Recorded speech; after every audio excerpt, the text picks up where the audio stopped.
Trump Legal Cases Daily Digest. January 10, 2024. Hello and welcome back to News Media Hant's Daily Digest. The closing arguments of the Trump New York civil fraud trial will take place tomorrow amid a Trumpian stylish drama. The presidential election campaign is bringing us some spicy news. Trump's fraud trial closing argument hangs in balance amid heated exchange. I won't debate this yet again. Take it or leave it. Now or never. You have until noon, 7 minutes from now. I will not grant any further extensions, Engoron replied to Chris Kise at 11:54 a.m. today. In a startling turn of events, the conclusion of Donald Trump's trial in New York faces uncertainty as the former president grapples with Judge Arthur Engoron's imposed limitations on his closing argument.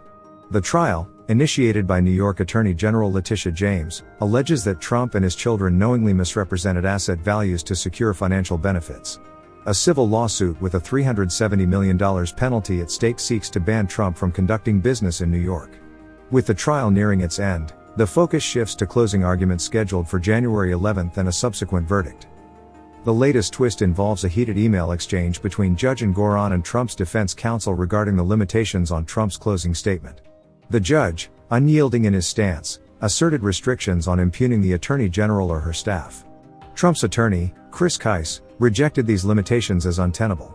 Engoron's uncompromising response: "The limitations I am imposing, in my absolute discretion, are not subject to further debate. Take it or leave it," raises doubts about Trump's ability to present his closing argument as planned. The drama unfolded further as missed deadlines, mourning in the Trump family, and a contentious back and forth left the former president's final address hanging in the balance. At 12:12 p.m., Engoron assumed Trump wouldn't speak as Kise failed to respond. He warned Kise that their email exchange would be posted to the court's public docket. Amid this legal showdown, Trump's spokesperson, Alina Habba, expressed a sentiment of resignation, stating, "Is anyone surprised anymore?" The unfolding saga adds another layer of complexity to an already high-stakes trial, where the outcome could impact Trump's business endeavors and financial standing in New York. Judge revokes permission for Trump's personal closing argument. In a surprising turn of events, Judge Arthur Engoron withdrew permission for former President Donald Trump to present his own closing argument in his New York civil business fraud trial. Scheduled for the day following this decision, the closing arguments hold significant weight, with potential repercussions costing Trump hundreds of millions of dollars in penalties and jeopardizing his ability to conduct business in New York. Trump's attorney, Alina Habba, expressed dissatisfaction with the judge's decision, stating, "Is anyone surprised anymore?" The judge's decision came after Trump's lawyers objected to restrictions imposed on the former president's closing statement. Engoron insisted that Trump stick to relevant matters, limiting his remarks to established boundaries covering attorneys' closing arguments. These restrictions included refraining from introducing new evidence, commenting on irrelevant matters, delivering a campaign speech, or making personal attacks on various parties involved. Trump's attorney, Christopher Kise, deemed these limitations very unfair, arguing that they created ambiguities. Despite objections, Judge Engoron stood firm, asserting, "Take it or leave it," and warned of potential penalties if Trump violated the established rules. This latest development adds a new layer of complexity to a trial already marked by Trump's desire to speak in court, a desire that has clashed with the judge in the past. The judge had previously imposed a gag order following disparaging social media posts by Trump about the judge's law clerk. The recent decision to rescind Trump's permission to deliver his own closing argument highlights the ongoing tension in the courtroom, making it a risky venture for the former president as he faces potential legal consequences. Christie exits 2024 presidential race, a blow to anti-Trump Republicans? Former New Jersey Governor Chris Christie has officially ended his campaign for the 2024 Republican presidential nomination, marking the departure of one of the most vocal critics of former President Donald Trump in the GOP primary. Announcing his decision in Windham, New Hampshire, just 10 days before the first-in-the-nation primary, Christie stated, "It is clear to me tonight that there isn't a path for me to win the nomination, which is why I'm suspending my campaign tonight for President of the United States." Christie's withdrawal follows a series of disappointing poll numbers, particularly in New Hampshire, where he aimed to capitalize on a less conservative electorate. Despite his exit, Christie's name will remain on the primary ballot. The move could potentially benefit former South Carolina Governor Nikki Haley, who has narrowed the gap with Trump in New Hampshire, according to a CNN poll. Christie's departure may influence his supporters, with 65% of them listing Haley as their second choice. However, whether Christie will endorse another candidate remains uncertain, as he has no immediate plans to do so. In his parting remarks, Christie took thinly veiled shots at other Trump rivals, emphasizing that anyone unwilling to denounce Trump's fitness for the presidency is unfit themselves. The decision to exit the race came after Christie's hot mic remarks, obtained by the recount, revealed his skepticism towards Nikki Haley and hinted at a call from Florida Governor Ron DeSantis. Christie's departure raises questions about the future dynamics of the GOP primary, leaving anti-Trump Republicans without a prominent figure. Despite the challenges, Christie urged voters to prioritize character, emphasizing that character remains a constant factor, unlike other variables that can change. Dean Phillips: Biden will lose against Trump in presidential election 2024. In a candid interview with Reuters, Congressman Dean Phillips, a Democratic presidential hopeful from Minnesota, defended his unconventional decision to challenge incumbent Joe Biden in the 2024 race, stating, "It's about public service.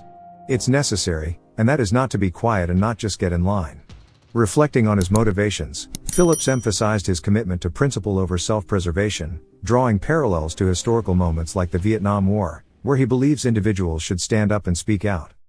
Addressing critics who argue his run damages Biden's chances against Trump, Phillips asserted, "President Biden is a man I respected but is not a viable candidate.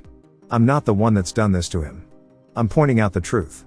And anybody who's willing to pay attention will recognize it." Phillips emphasized the need for competition and expressed concerns about Biden's unwillingness to pass the torch, suggesting it poses a threat to democracy by suppressing potential alternative candidates. Phillips also highlighted policy differences, particularly focusing on what he sees as Biden's relative inactivity on the southern border. Describing the situation as a disaster, he called for reforms, emphasizing the importance of providing security and addressing the asylum system.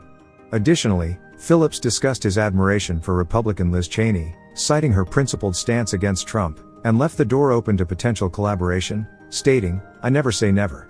This is about preservation of democracy." Biden and Trump neck and neck as Americans express unease, Reuters/Ipsos poll.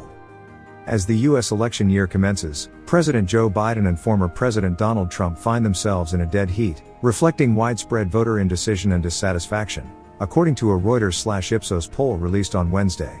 The nationwide survey, conducted from January 3 to January 9, revealed that 35% of respondents would vote for Biden, mirroring the percentage favoring Trump. Nearly one-third of respondents expressed non-support for either candidate, with 13% indicating they would not vote. In a forced choice scenario, where respondents had to choose between Biden and Trump, the poll showed an equal split, with each receiving 48% support. The survey highlighted a notable interest in third-party candidates, particularly anti-vaccine activist Robert F. Kennedy Jr., who garnered 18% support when included as an option. This dynamic affected the head-to-head matchup, reducing Biden's support to 29% and Trump's to 30%. The poll, with a margin of error of plus or minus 1.5 percentage points, included 4,677 U.S. adults and revealed a polarized political landscape. Despite the overall dead heat, the survey indicated that both Biden and Trump started the year as strong favorites for their respective party nominations. Intriguingly, the poll showcased Trump's dominance within the Republican Party, leading his rivals by over 37 percentage points.